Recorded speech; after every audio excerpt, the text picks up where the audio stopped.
I really, really, really hope we win this, man. How many millions have been spent? Where are my PV people at? How many millions have been spent on this race across the board? Oh, I phone banked. It was great. I'm really happy to hear that. 45 million. It's so important. All right. Incumbent justice with a very real name. Patience D. Rogansack. Oh my God. They have the power of D. Is retiring after 20 years on the court. She identified as a conservative and voted consistently with the conservatives' 4-3 majority on the court. So, for those of you who don't know, the decision in the 2020 presidential election with regards to the use of the state's electors for our electoral college, it was determined by a Wisconsin Supreme Court vote that was only one vote in our favor, and it was because of a sympathetic conservative judge, meaning that it was basically a coin flip that the electors, went to their appropriate place, went to Joe Biden. And basically, if we don't want them to just steal elections in the future, we should probably win the seat that's up for grabs. If we do that, we'll have a Democratic majority. Well, not Democratic, really, but like Democrat-leaning majority. Abortion will be overturned, too. Yeah, also, no abortions anymore. A lot of bad stuff will happen if Daniel Kelly wins this. Also, you might notice that Daniel Kelly is clearly evil. Also, there's gerrymandering to think about. Clearly evil. But then take a look at Janet. She looks nice. There you go. Skull shapes? Determined. Phrenological analysis? Confirmed. Why does it look like his nose got smashed with a brick? You know, that's an excellent question. That's true. That is a very flat nose. Wisconsin Democratic Party Chair Ben Wickler called it the most important election nobody's ever heard of. The outcome of this race could determine how the court rules if a similar attempt is made to overturn the 2024 election. The election has been described as the most important 2023 U.S. election. 3 weeks before the election, it has already become the most expensive judicial race in history. Just so you guys know what the stakes are in this one. Republicans are spending big money because they want a conservative majority here, so in the future they can overturn democracy. It is that direct. It's that unambiguous. It's that straightforward. They just want a conservative majority so they can overturn democracy the next chance they get. This article from Slate is saying we should be confident, even though I'm not a liberal, but, whatever. The race has shattered all previous records for political spending on a judicial election. Why should we be confident? Maybe one day we'll find out. Yeah, I don't see any polling data. I just see people talking about how important this is going to be. I've got to piss so bad, dude. Like, look at him. Oh yeah, Mike? My little stream partner? Election day in Wisconsin today, a key swing state where voters are picking the next state Supreme Court justice. The high-stakes contest between a conservative candidate, former Justice Daniel Kelly, and progressive judge Janet Protasewicz. Took a second there. On the state's highest court, which currently has a 4-3 conservative lean and could play a key role in decisions. He looks like evil Will Ferrell. Is anyone else picking that up from Kelly? Does he not look like I don't know, they needed like an aged up Will Ferrell for like a Step Brothers scene, and they got this guy? On abortion and redistricting. Let's bring in NBC News correspondent Shaquille Brewster, who's live at one of the polling stations in Milwaukee. Shaq, good morning. So lay out for our viewers who may just be tuning into this race why it is so significant. Bill Werrell, yes. Well, this is a battle for control of the state Supreme Court here in Wisconsin. As you mentioned, right now, and for the past 15 years, really, this is a court that has been controlled by conservative justices. This is the first opportunity for liberal. I don't really get why we're so invested in a judge race for some small Midwestern state. All right, fum dead ass. That's it. That's the retard limit for the day. You know there's a limit. This is not the first time you've run up against it. in this state to flip the balance of this court in nearly 15 years. And this is a court that has been at the center of some truly controversial rulings just in the past couple of years. We're talking about a court that just months into the pandemic struck down COVID restrictions, that after the 2020 election banned the use of drop boxes, that in the redistricting battle sided with Republican maps that have given Republicans in this state a dominant control over the legislature. So Democrats and liberals in the state see this as a key. Yeah, potentially ungerrymandering Wisconsin could make it like a permanently blue state. Because the thing is, like, for so long, they've been able to cement a Republican advantage with really unfair districting. But if they're able to get a proper, like, you know what, a properly gerrymandered map in our favor, then they could, like, cement a blue state bias, like, for a long time, at least. Wisconsin gerrymandering is really, really, really bad. Hold on, 538. What redistricting looks like in every state, Wisconsin. Partisan breakdown of Wisconsin's new map. Oh, so this is a new map from last year. This would have been what the Republicans approved. I mean, right off the bat, taking a look at the districts here, you can kind of see, like, Milwaukee and Madison. Look at the favorability in these districts. Wisconsin's fourth with Milwaukee is Democrat plus 48. And then Wisconsin's second with Madison is Democrat plus 36. So, like, okay, we've concentrated all the blue voters into these two districts. And then you have Republican districts that none of which have anywhere near that lean. This Wisconsin's first is plus 6 red, plus 28's a lot, plus 20's a lot, plus 20's a lot, plus 24's a lot, plus 9 is a lot. But if you compare it to plus 36 and plus 48, it's like, okay, this probably should not be 2-6. This could probably fairly be done out 3-5 or 4-4 if they kept the same number of districts, which they, probably would. 1 minute short from Sam Cedar. I'll take any excuse to watch Sam Cedar. Percent of Wisconsinites, more like 58%. Okay, 58% of Wisconsinites would have to vote for the Democratic Party, and 42% vote for the Republicans for it to be 50-50 in the Senate. Or close to it, yeah. That's nuts. But for the first time in more than a decade, you could have a state Supreme Court there that, like I said, supports democracy, which means that could sue to overturn those maps because, they are not a Republican form of government. They don't guarantee equal rights to people to select their representatives. And someone could sue to replace them with maps that actually would help the legislature reflect the will of the people of the state. At the same time, there will be a special election for a vacant state Senate seat. And it's a seat that kind of leans a few points Republican, but you have a very extreme right-wing candidate who they nominated who tried to throw out the 2020 results. We saw a lot of those candidates flounder a bit in 2022.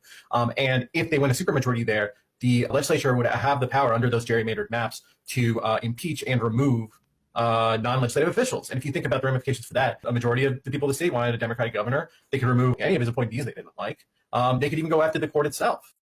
Yeah, it's pretty bad. Hold on. Let me see if I can find... Okay. Wisconsin population map. Oh, wait, it was linked earlier by Annie. Yeah, Annie, thank you. Yeah, so right off the bat here. So these dark green areas have a population of less than 1 person per square mile. Basically, anything that even remotely resembles human civilization has to be at least orange on this map. The rest of it is just rural farmland, whatever. Yeah, any place you could go to buy a Coca-Cola, you're looking at orange at least. And then, of course, you have Milwaukee over here. Madison, I think, was what it was over here. But then, like, in spite of the fact that the only 2 epicenters are red you can see are Democrat, heavily Democrat, all of this nothing land represents 6 of the 8 seats of districts, which are all red. Like, it's cows voting up here. Here's something on how gerrymandering works. Oh, you're right. We should probably... Yeah, because it's not, like, necessarily intuitive. Okay?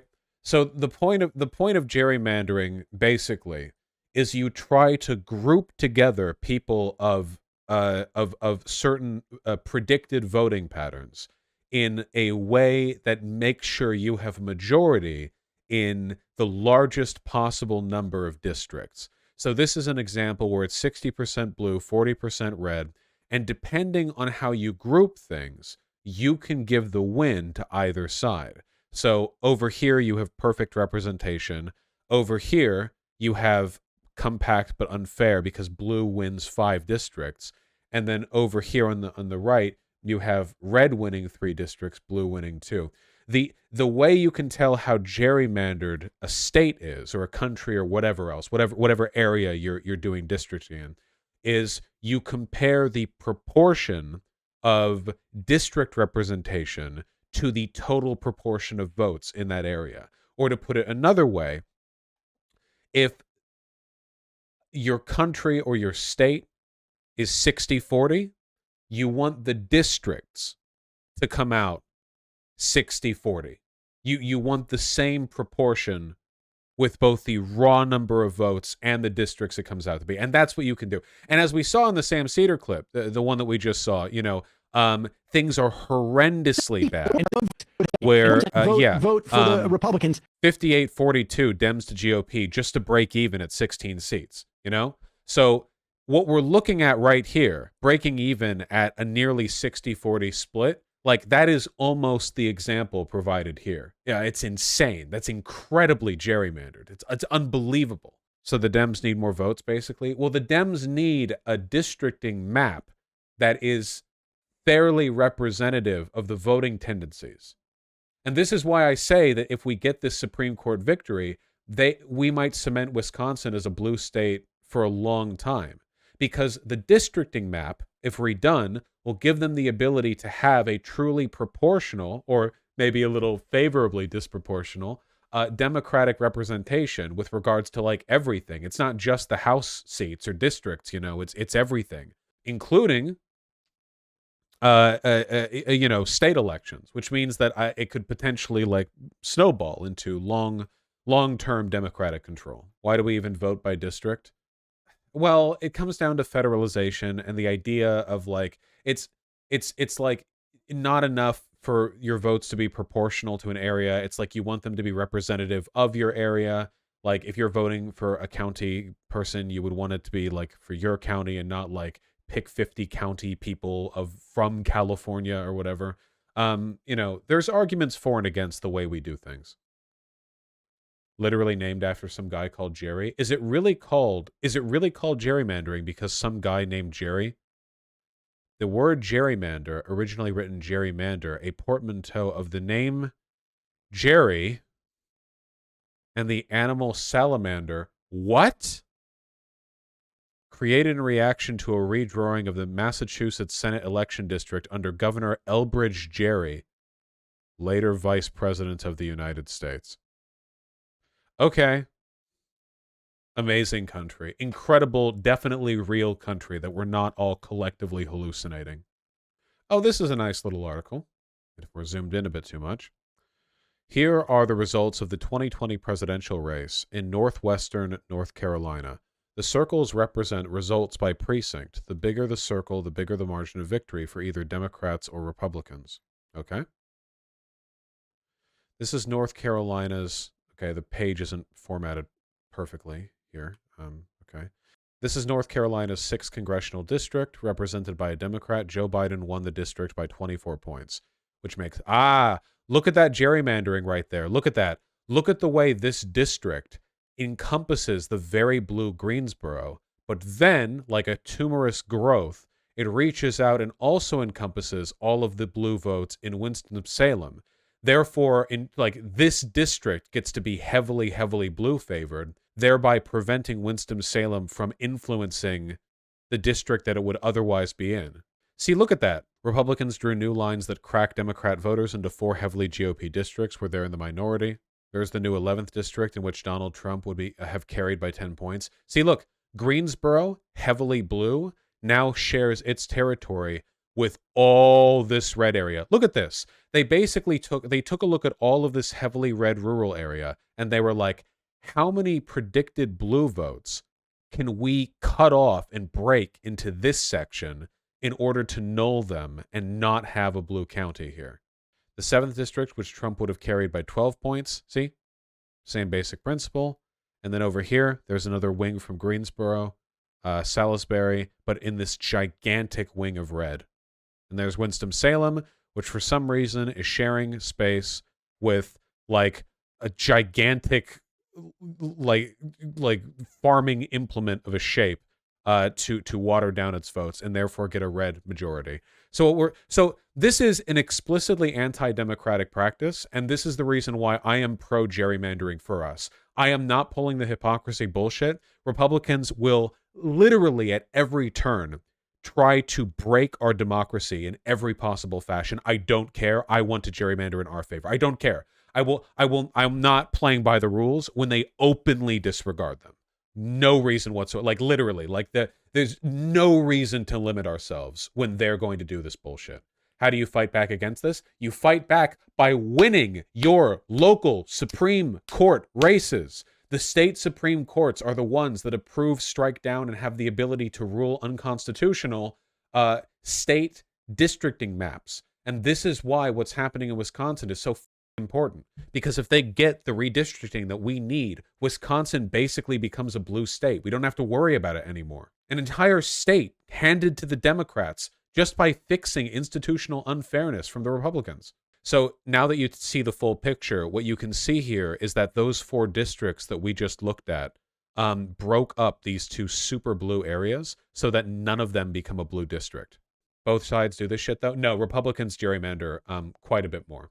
I think there's been like studies done on that, like the extent to which there's disrepresentative representation. At any rate, I don't care. I want us to gerrymander. I don't care. If they're going to do that, we're going to do that. Functionally, gerrymandering just is the rule. Like it's gerrymandering isn't breaking the rule. It's just what everyone does. So I'm not going to pretend that we have to abide by some kind of like ultra perfect representation so we give the fascists a fair play when they'll break it as much as they possibly fucking can every time. They're literally trying to put forward the independent state legislator doctrine, which would suggest that state Supreme Courts have the ability to like unilaterally decide this shit with no obligations to anything else. Meaning that like functionally, what they could do is they could do anything with no like supervision. I don't care.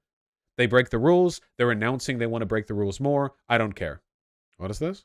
Links? Deceased GOP strategist's daughter makes files public that Republicans wanted sealed. Oh, I think I do remember this, yeah. More than a year after his death, a cache of computer files saved in the hard drives of Thomas Hofeller. Hey, to be fair, this is probably the least damning thing that you would normally find on a cache of computer files saved in the hard drive of a Republican strategist. They've been cited as evidence of gerrymandering that got political maps thrown out. It's basically just like they know. Like they very obviously do this. Yeah, we've talked about that, Will, from PA. It's pretty fucking heinous. The Atlas of Redistricting from 538. How often we'd expect a party to win each of the nation's 435 seats over the long term, not specifically the 2018 midterms, based on historical patterns since 2006. I don't know how useful this necessarily is. Well, this favors the Republicans heavily. The gerrymanders even things out proportionally for both sides. At the top, show current district boundaries. Gerrymander to favor Republicans. Gerrymander to favor Democrats. Is this even accurate? I don't think it is. If this was accurate, then why the fuck would the House have been slanted? So what do we mean like long-standing voting patterns? A lot of these districts don't even exist anymore. This was 2010 to 2020. New York Dems suck ass. Yeah, that's true. They do. Click compact. Oh, there we go. Wow, that's horrible. It makes it look like a bunch of bubbles. Damn, look at Vermont. Yeah. You can't even tell the states apart, basically. I remember seeing a bunch of like really, really, really bad districts when I was looking at Illinois before. I mean, it's in basically every state, right? Some of this shit is so obvious when you look at it, man. Like, look at this. What the fuck? So here you have Chicago, from which you have like a bunch of squiggly tapeworms that are very carefully constructed, you know, with no apparent respect to geography. They're just kind of hemmed out there. And then even in the broader, what the fuck is 13 doing? Look at this. That's interesting. 13 very curiously seems to encompass a bunch of major cities right here. Champaign, Urbana, Decatur, Springfield, Alton, East St. Louis, and Belleville, all in the same crescent right here. That's pretty wild. And all cut out from 15, which seems to encompass everything else, as long as everything else means areas that don't have cities large enough to be marked specifically on the map. Please take a look at the Jerry font. It's so good. Oh yeah, I've seen this. The worst districts made into a font. California 3rd District and Texas 35th District right next to each other. Ohio's 12th District. Yeah. Look at all that. My God. Oh, Illinois. We've been there recently. Where's Georgia? What's their district? Last one we're looking at. Georgia district map. This looks comparatively quite good. You know, relatively speaking, I'd actually say this is pretty good. Just like looking at it, all of the districts seem to be like roughly, you know, sort of area adjacent. And then around Atlanta, you have a collection of districts, which you'd expect, but they seem to be more or less clump shaped, which is, you know, what you'd want a district to look like, I think.